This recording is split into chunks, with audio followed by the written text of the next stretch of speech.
আমার তোকে ভালো লাগে, তোকে আমার সঙ্গে কথা বলতে হবে। তুই বলছে আমাকে, মামি হয় আমাকে, যে তোকে আমার সঙ্গে কথা বলতে হবে, কেন কথা বলবি না? এবার পরিচিত ভাগনা হয় আসে, চিনি, এইটাই খারাপ মতলব ছিল। আমাকে ভালোবাসি বলছে কেন? ও তো একটা আইবুড়ো মেয়েকে ভালোবাসতে পারতো, বিয়ালা মহিলাকে কেন ভালোবাসে? ওর নিশ্চয়ই আমার শরীরের পক্ষে শরীরের সঙ্গে সম্পর্ক করতে চেয়েছে, ওইটা না বলেছি ওর, এই জন্যই আমার এরকম ঘটনা ঘটেছে। পাবলিকে বলে আমার দোষ, মুখটা পুড়ে গেছে, আমার মুখ দেখা নাকি খারাপ। কেউ দেখে ফেললে বলতে এই ঘুরে ঢাঁড়া বেরোচ্ছে। এরকম পুড়ে যাওয়ার পর আমাদের তো পাড়ার লোকে কেউ এ করে না, কিন্তু শাহরুখ খান আমাদেরকে কাছে নিয়ে আমাদেরকে চুম খেয়ে জয়ীরে ধরে, মানে উনি যে আমাদেরকে ছোঁবে সেটাই একটা বড় ব্যাপার। 29 বছর বয়সী প্রতিবেশী মামিকে প্রেমের প্রস্তাব দেয় 21 বছর বয়সী মিন্টু নামের এক যুবক। এদিকে স্বামী সন্তান নিয়ে সুখে সংসার করা ঝুমা সাত্রা খুব স্বাভাবিকভাবেই তার প্রেমের প্রস্তাব অস্বীকার করে। ঝুমা সাত্রা ছিলেন একজন দক্ষ দর্জি, জীবনে তার অনেক স্বপ্ন ছিল, কিন্তু তার সব স্বপ্ন শেষ করে দেয় ওই যুবক। অ্যাসিড ছুঁড়ে মারে ঝুমার মুখে, মুখটা তো পুড়েই যায়, সাথে সারা জীবনের জন্য অন্ধ হয়ে যায় ঝুমা। বাকি ঘটনা শুনুন ঝুমার মুখেই। হাই, আমি মনিরুল দেওয়ান। এরকমই ভিডিও দেখার জন্য চ্যানেলটি সাবস্ক্রাইব করে রাখুন। তো ঝুমাদি, তোমার সঙ্গে এটা কিভাবে ঘটেছে, কবে ঘটেছে সেগুলো তো আমরা পরে জানবো। তার আগে তুমি বলো যে তোমার সঙ্গে এই ঘটনাটা ঘটার আগের জীবনটা তোমার কেমন ছিল? ঘটার আগের জীবন আমার খুব সুন্দর, খুব ভালো ছিল। আমরা হ্যাপি ফ্যামিলি ছিলাম, আমার হাজব্যান্ড, আমার ছেলে নিয়ে আমরা খুব ভালো ছিলাম। এই শ্বশুরবাড়ি আমার চাপাডাঙ্গা, তারকেশ্বর লাইন। আচ্ছা। ওখানেই ঘটনাটা, মানে ওখানে শ্বশুরবাড়ি পাড়ার এক ছেলে সম্পর্কে ভাগনা হয়।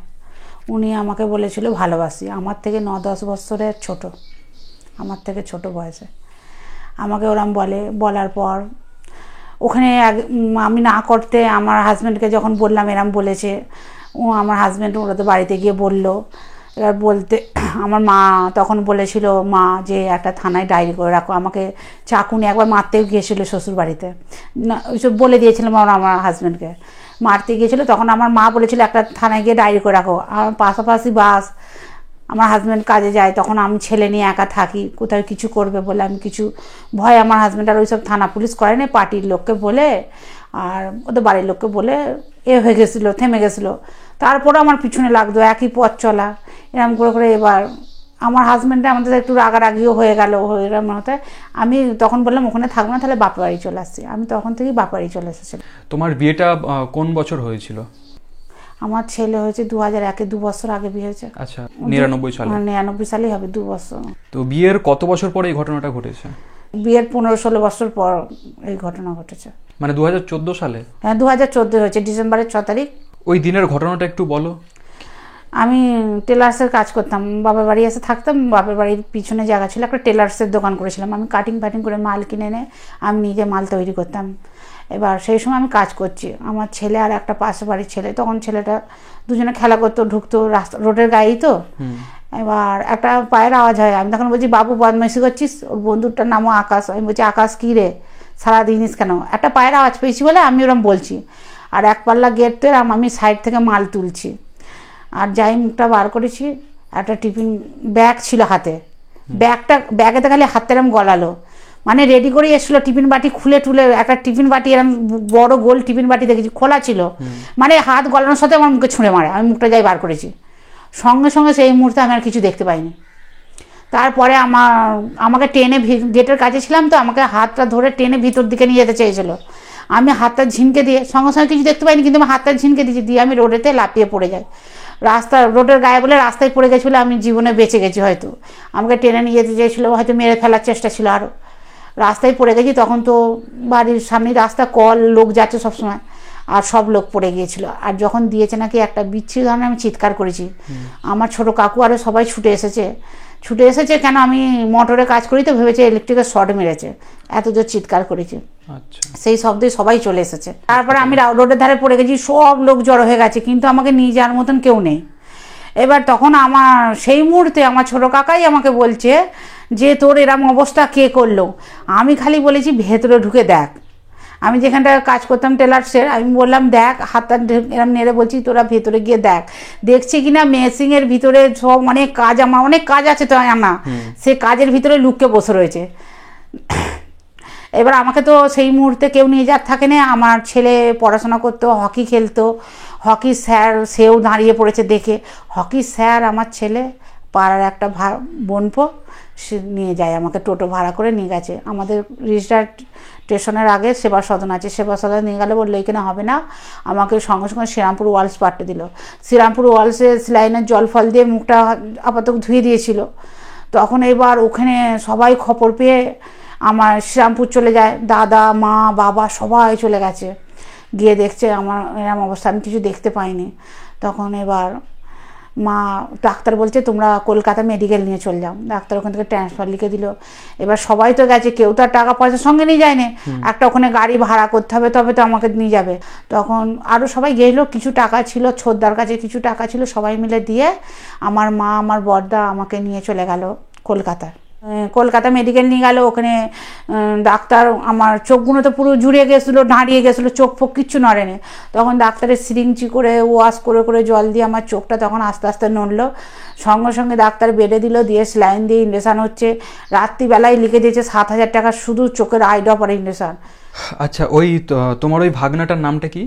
মিন্টু মান। মিন্টু মান? হ্যাঁ। আচ্ছা, ওর বাড়ি কোথায়? আমাদের চাপাডাঙ্গা, তোর তারকেশ্বর লাইন চাপাডাঙ্গা। আমার শ্বশুর বাড়ি চাপাডাঙ্গা। আচ্ছা। আমার বাড়ি লাগালাগে, আমার বাড়ি এই বাড়ি লাগালাগে। ওই ঘটনা হওয়ার পর ওর বিরুদ্ধে কি অ্যাকশন নেওয়া হলো? আমাদের এই ঘটনার পর ধরা পড়ে গিয়েছিল, যে পালাতে পারে না, তো ধরা পড়ে গিয়েছিল। তখন আমাদের সব পাড়ার ছেলেরা পুলিশকে ফোন করে দেয়, পুলিশে নিয়ে চলে গিয়েছিল। নিয়ে যাওয়ার পর এখন ও জেলেই আছে, এখনও সাজা শোনানো হয়নি, কেস চলছে। আচ্ছা, ওই মিন্টুর বয়স তখন কত ছিল? তখন কত বলবো, 10-11 বছর ছোট আমার থেকে। তখন যদি 10 বছরই বাদ দেওয়া হয় এখন, তাহলে 20-21 বছর বয়স হবে। ও কেন করলো এই ঘটনাটা? ওই তো আমাকে ভালোবাসে, আমাকে বারে বারে বলতো, আমি না বললে আর পরে শুনে নেবো। যখন বিরক্ত করতো তখন আমি আমার হাজব্যান্ডকে বললাই, ওই যে জানাজানি হয়ে গেছে বলেছি বলে, এই জন্য বাড়িতে চাকু নিয়ে মারতে গেছিলো, বললাম না, আমার হাজব্যান্ড কাজে গেলে আমাকে চাকু নিয়ে মারতে গেছিলো। কেন আমার সঙ্গে কথা বলবি না তুই, আমাকে বলছে। আমার কাছে তুই কেন আমার সঙ্গে কথা বলবি না, তুই কেন যাইনিছিস লোককে, আমার তোকে ভালো লাগে, তোকে আমার সঙ্গে কথা বলতে হবে। তুই বলছে আমাকে, মামি হয়, আমাকে যে তোকে আমার সঙ্গে কথা বলতে হবে, কেন কথা বলবি না, জোর জবরদস্তি। তুমি মিন্টুকে প্রথম কবে দেখেছিলে? আমার বিয়েতে। আচ্ছা, তারপরও কবে থেকে তোমাকে এই সমস্ত প্রস্তাব দিতে? আমার বিয়েতে তখন ওরা ছোট ছোট এইটুখানি সব। এবার পরিচিত ভাগনা হয় আসে, চিনি এইটাই। এবার কখন দিয়েছি, আমার তখন ছেলে 12 বছর, তার আগে এই বিয়ের, আমার ছেলে তখন 11 বছর হবে এরকম। তখনই প্রথম? হ্যাঁ, ওরা বিরক্ত করে। কতদিন পর তুমি তোমার হাজবেন্ডকে জানিয়েছিলে? তারপরে ওরম বিরক্ত করছে, এরম করে করে ও একবার বাইরে চলে গেছিলো, তারপরে এসেছে আবার ওরম করছে, তখন বলি বছর 1.5 পর। আমি তো হ্যাঁ বছর খানেক, আমি 12 সালে এরম 12 টপকে আমি বাপের চলে আসি। মানে তখন আরো বেশি বাড়াবাড়ি করছে বলে আমি তখন এখানে চলে আসি। আচ্ছা, এইখানে এসে দিয়েছে, আমার বাপাড়িতে এসে দিয়েছে। তো আর যেখানটা আলু বিক্রি করছে দেখলে, তার আগেটায় যে কলটা আছে, চাপ কলটা, ডান দিকের বাড়িটা, ওইটা আমার বাপের বাড়ি। ওইখানেই ঘটেছে? ওখানেই ঘটেছে। ওই দোকানটা এখন আছে? হ্যাঁ, দোকান বলতে ওটা রুমের ভিতরেই তো। হ্যাঁ, রাস্তা রোডের গায়ে আছে তো। এখন সবাই ঘরটা সরে শোয় বিছানা। আচ্ছা ঝুমাদি, তোমার কি মনে হয়, মানে তোমার সঙ্গে কোন ঘটনাটা না ঘটলে তাহলে এই দুর্ঘটনাটা ঘটতো না? আমার মনে হয় যে প্রস্তাব দিয়েছিল হয়তো রাজি হলে এই ঘটনাটা ঘটতো না, কিন্তু আমার পক্ষে সম্ভব নয়। কেন সম্ভব? আমার হাজব্যান্ড আছে, আমার ছেলে আছে, আমি তো একটা বিবাহিত, মানে আমি বিবাহিত জীবন। ওর কেন আমাকে পছন্দ হয়েছে? ওর পছন্দ হওয়ার মানে খারাপ মতলব ছিল, আমাকে ভালোবাসি বলছে কেন? ও তো একটা আইবুড়ো মেয়েকে ভালোবাসতে পারতো, বিয়ালা মহিলাকে কেন ভালোবাসে? ওর নিশ্চয়ই আমার শরীরের পক্ষে, শরীরের সঙ্গে সম্পর্ক করতে চেয়েছে, ওইটা না বলেছি ওর, এই জন্যই আমার এরম ঘটনা ঘটেছে। আমার হাজব্যান্ড আমার ছেলে থাকাকালীন কি আমি পিছনে খারাপ কাজ করলে আমার এটা ভালো হতো? এটা তো ভালো হতো না। তাহলে আমার না বলাটা কি অপরাধ হয়েছে? একদমই না। এখন বলে নাকি আমার দোষ, পাবলিকে বলে আমার দোষ। আমার মনে হয় আমার খারাপ কাজটা করাই মনে হয় ওদের চোখে ভালো ছিল। আজ খারাপ কাজটা করিনি বলে আমার অ্যাসিড দিয়েছে বলে বলছে ওর সঙ্গে সম্পর্ক ছিল বলে অ্যাসিড দিয়েছে। এইটা ভাবছে না যে আমার সঙ্গে যদি সম্পর্ক থাকতো তাহলে কেন অ্যাসিড দিত? আমার তোর সঙ্গে সম্পর্ক আছে, ও কেন আমায় মারার চেষ্টা করবে? আমি ওকে না বলেছি বলে আমায় পাইনি বলেই তো এত বড় ঘটনাটা ঘটালো। সেটা কারো বোঝার ক্ষমতা নেই, বোধ বুদ্ধি নেই। আমাকে বিভিন্ন রকম বলেছে, বলুক, আমার তাতে কিছু। আমি তো জানি আমি খারাপ কাজ করিনি, আমার মন তো জানে আমি খারাপ কাজ করিনি। সেই নিয়ে আমি অনেকে বলতে তখন খারাপ লাগতো। তারপর আমি এখন কেউ বললে আমি মুখে মুখে বলবো না কেন? তারপর আমারা পুড়ে এরম হয়ে যাওয়ার পর মুখটা পুড়ে গেছে, আমার মুখ দেখা নাকি খারাপ। সকালবেলা মা যখন মেডিকেল নিয়ে যেত, আমাদের তো ভোর ভোর যেত, তো লাইনের ব্যাপার, কেউ দেখে ফেললে বলতে এই ঘুরে ঢাঁড়া বেরোচ্ছে। আমার নিজের ছোট বৌদি বলেছে। আমার বড় বৌদি বড়দা খুব আমাকে করেছে, কেন মিথ্যে কথা বলবো, আমার খুব করেছে। আমার যখন এরম আমার বৌদি খুব আমাকে দেখেছে, আমার দাদাও দেখেছে। ছোট বৌদি কথা বলতো না, কিন্তু আমার মুখ দেখলেও নাকি খারাপ এরম বলতো।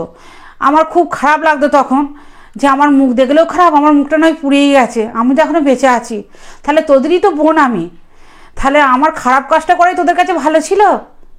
তাহলে 5 জনে যখন জানতো তোদের কি তো বলতো যে তোর বোনের এরম খারাপ কাজ করে। আমি আজ খারাপ কাজটা করিনি, আজ ভালো হয়েও তোদের কাছে খারাপ হয়ে গেলাম, এটা কেউ বুঝলো না আমাকে। যাক গিয়ে এরম বলতো। তারপরে আমাদের কোনো জায়গায় নেমন্ত্রণ করে না। তারপরে যখন আমার আস্তে আস্তে ঘাগুলো ভালো হয়ে গেছে, আমি মুখ ঢেকে বেরাতাম না। আমি কেন মুখ ঢেকে বেরোবো? মুখ খুলেই বেরাতাম। যখন ঘা ভালো হয়ে গেছে, ডাক্তারখানায় যাচ্ছি, কেন মুখ ঢেকে বেরোবো? আমি মুখ খুলে যেতাম, যেমন এরম তোমার কাছে বসে যেন মুখ খুলে রাস্তায় চলছি, সবাই বলতে মুখটা ঢেকে বেরোতে পারিস?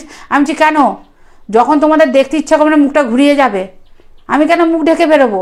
এরম আমরা মানে কারো কাছে বসবার যোগ্যতা নয়, কেউ আমাদের কাছে বসে না, এরম হয়ে গিয়েছিলাম। ঘর আর বারান্দা আমাদের, আমাকে কেউ ডাকতো না, এরকম ছিলাম। আচ্ছা, অ্যাসিডটা পেলো কোথা থেকে? জানি না, আমি কি করে জানবো?